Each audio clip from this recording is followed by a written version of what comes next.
Oke, selamat siang. Saya Vianto. Siang hari ini saya akan menyampaikan materi tentang controller, khususnya adalah microcontroller. Jadi, sebagaimana kita ketahui bahwa perangkat pengendali itu ada tiga jenis. Ya. Yang pertama adalah komputer, ada PLC, dan microcontroller. Eh, Perangkat-perangkat tersebut itu menjadi punya peran penting ya di dalam suatu perangkat peralatan contoh ya yang untuk otomatisasi di industri, kemudian juga alat transportasi ya. Yang paling kompleks tentu adalah alat transportasi udara.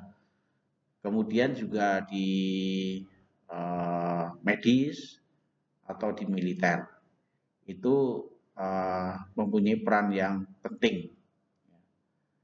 Kemudian untuk sistem konfigurasi ya pada sistem kontrol itu ada tiga bagian utama tentu, yaitu ada input, ada controller itu sendiri, dan ada output. Kalau sistem itu dilengkapi dengan eh, perangkat feedback, ya, contohnya adalah sensor, itu merupakan satu sistem pengendali yang model closed loop, ya. Kemudian apa aja ya definisi dari sistem kontrol, bagian-bagiannya ada input, merupakan besaran-besaran yang dapat disense atau diukur untuk menjadikan tolak ukur pengendalian. Yang kedua adalah kontrol, teknik yang digunakan untuk mencapai kondisi yang diinginkan. Terakhir adalah output, hasil yang diperoleh dari proses pengendalian. Input itu sendiri merupakan sinyal ya, menjadi masukan ke dalam controller. Ada dua ya jenis. Yang pertama adalah bisa berasal dari manusia operator, contoh sinyal dari tombol atau potensiometer, dan juga jenis yang kedua sinyal dari sistem itu sendiri, yaitu biasa menggunakan sensor-sensor, bisa untuk mendeteksi temperatur, posisi, jarak dan sebagainya. Kemudian untuk output ya yang merupakan sinyal keluaran dari kontrol itu juga ada dua jenis. Yang pertama adalah sinyal ke sistem. Jadi bisa memberikan sinyal untuk mengaktifkan heater ya, itu menjadi pemanas, atau ke motor ya, itu untuk mengatur posisi atau jarak dan sebagainya. Nah, itu yang sinyal menuju ke sistem atau menuju ke orang operator. Ya, contoh untuk indikator ya, apakah terjadi error atau tidak, atau display informasi hasil produksi ya dan sebagainya. Ini merupakan sinyal output yang ke manusia operator. Nah, beberapa jenis perangkat pengendali ya, mulai dari yang paling basic yaitu menggunakan relay, kombinasi antara relay, timer atau OLR. Dan kalau sistemnya atau rangkaiannya sudah cukup kompleks, maka bisa menggunakan IC gerbang logik. Dan selanjutnya adalah bisa menggunakan microcontroller itu sendiri atau PLC dan komputer. Nah, untuk ini adalah contoh gambaran perangkat pengendali yang menggunakan relay ya. Ya, cukup kompleks ya karena sistem yang bekerja ini adalah mesin plastik injection contohnya, itu prosesnya cukup rumit ya, sehingga membutuhkan banyak sekali relay, timer, dan OLR. Nah, kalau sudah menggunakan jenis IC pengendalinya, ini sudah semakin simpel ya, atau secara besaran dari kontrolnya itu bisa lebih kecil ya, Karena beda ya antara besaran si relay dengan besaran si IC ya. Secara fungsi mungkin sama ya untuk mengendalikan sesuatu proses, tapi kalau tadi relay, timer, dan lain-lain kan membutuhkan satu space yang besar. Kalau IC kecil, dan IC ini sendiri tentu bisa mengerjakan suatu pengendalian yang bisa lebih kompleks dibanding relay. Kemudian tentu yang di industri paling banyak digunakan adalah menggunakan PLC ya, mesin-mesin produksi ya, ini rata-rata menggunakan PLC.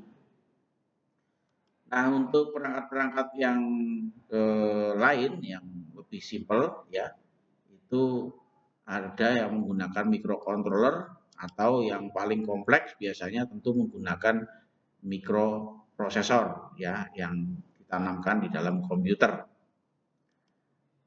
Nah, beberapa aplikasi ya sistem pengendali ada di area rumah tangga, otomotif, industri, kemudian transportasi, atau di bidang mekatronika itu sendiri. Ya. Nah, ini ada dua jenis sistem pengendali, yaitu jenis open loop dan jenis closed loop. Untuk jenis yang open loop, ya ini adalah sistem kontrol yang keluarannya tidak berpengaruh pada aksi pengendalian. Jadi diagram bloknya ada masukan, input, controller, dan output, itu saja. Nah, berbeda. Contoh ini aplikasinya ada di traffic light ya. Agak sedikit berbeda dengan model yang closed loop. Ya, ini ada bagian yang memberikan umpan balik ya, feedback system ya, feedback sinyal. Biasa menggunakan perangkat-perangkat adalah sensor. Jadi sistem kontrol ini sinyal keluarannya mempunyai sinyal yang mempengaruhi secara langsung kepada aksi pengendalian. Ini banyak sekali ya. Contoh yang paling sederhana ya air condition atau AC di ruangan. Nah, masuk ke materi yang inti, yaitu pengendali, yaitu bagian pengendali mikroprosesor. Ini yang mendasari ya untuk menyusun sebuah perangkat microcontroller. Jadi di dalam microcontroller itu ada bagian CPU-nya atau mikroprosesornya.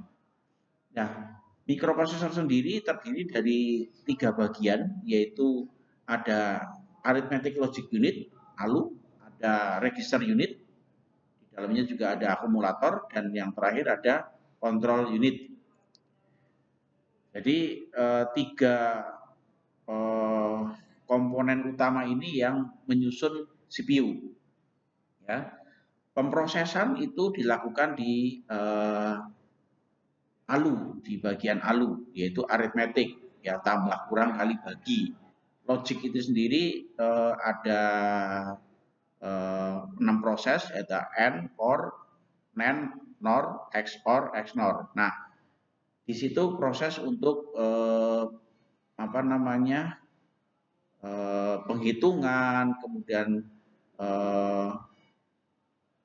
pembagian, kemudian ada juga proses-proses kompilasi seperti yang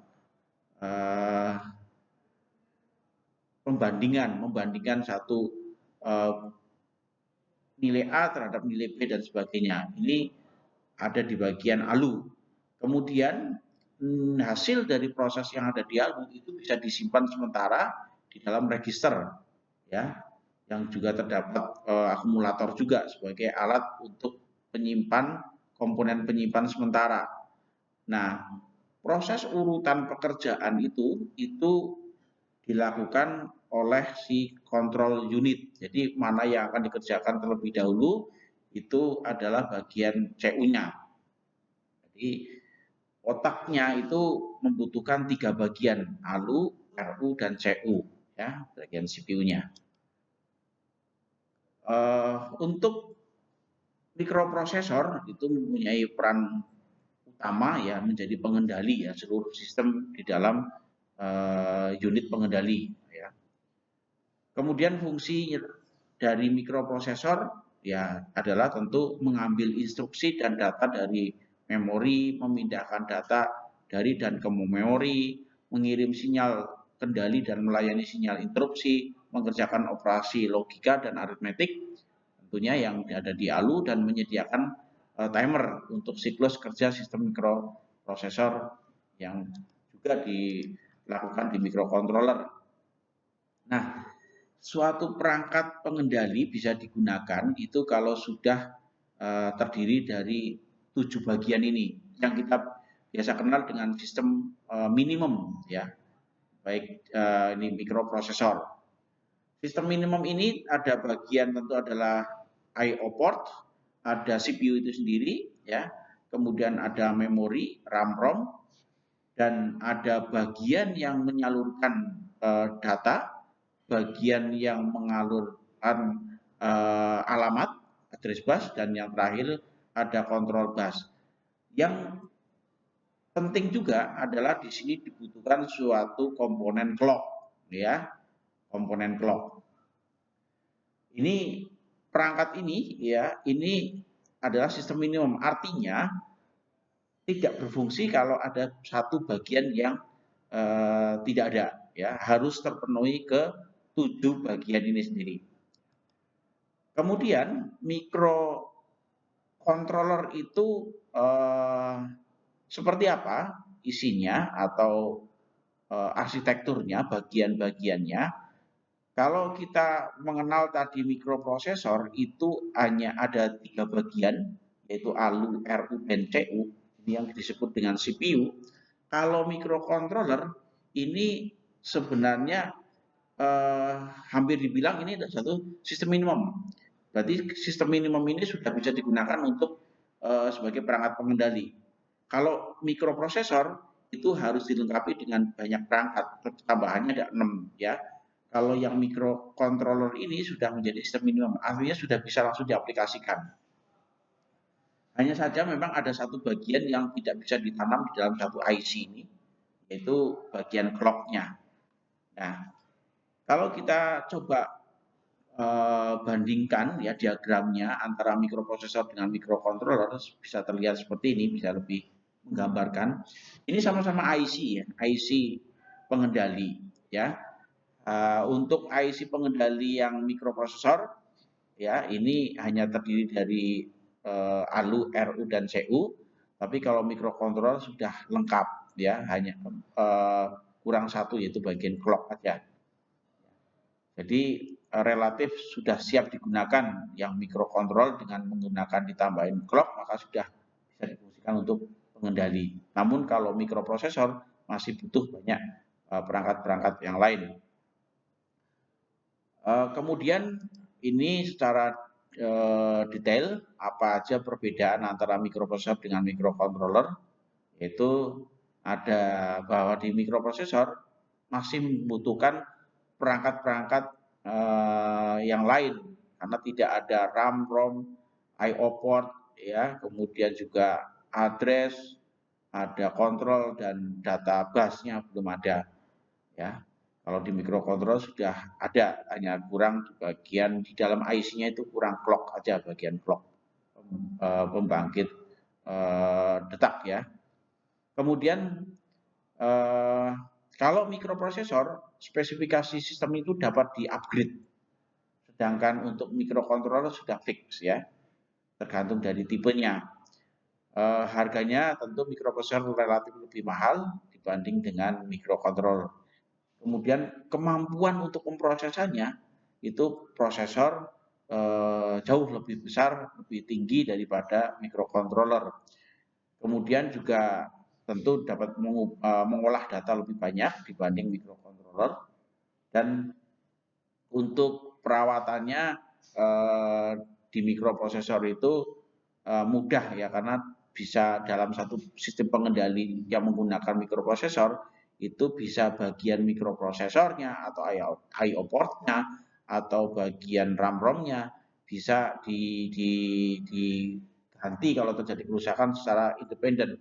Sedangkan kalau mikrocontroller ada satu bagian rusak maka harus diganti semuanya.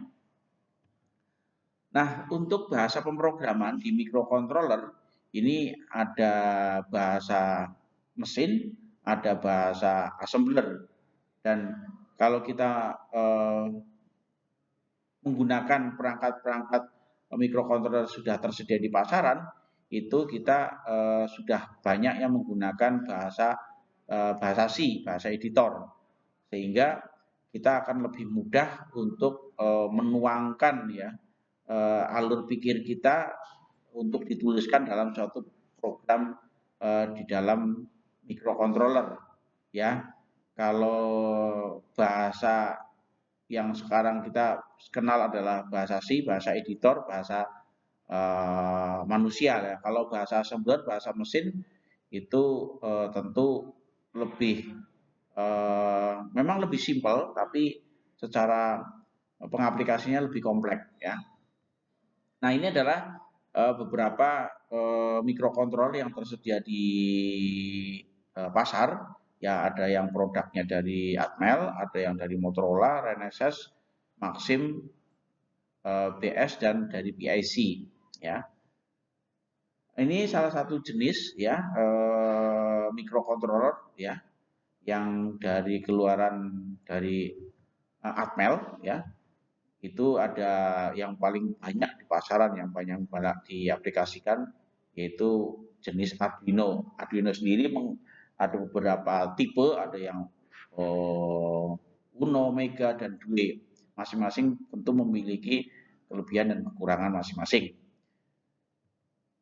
Nah, bahasa pemrograman yang kalau kita ingin menggunakan Arduino mikrokontrolernya, maka sudah dibuatkan satu software aplikasi yaitu yang kita kenal dengan Arduino IDE, Integrated Development Environment. Nah, nanti bahasa-bahasa yang digunakan di dalam pemrograman ini tentu mudah ya dipahami ya. Baik, demikian sedikit pengantar tentang mikrokontroler, dan tadi juga sudah disinggung sedikit tentang mikroprosesor dan perbedaannya apa itu mikroprosesor dan mikrokontroler. Terima kasih dari saya, cukupkan. Semoga dapat bermanfaat. Selamat siang.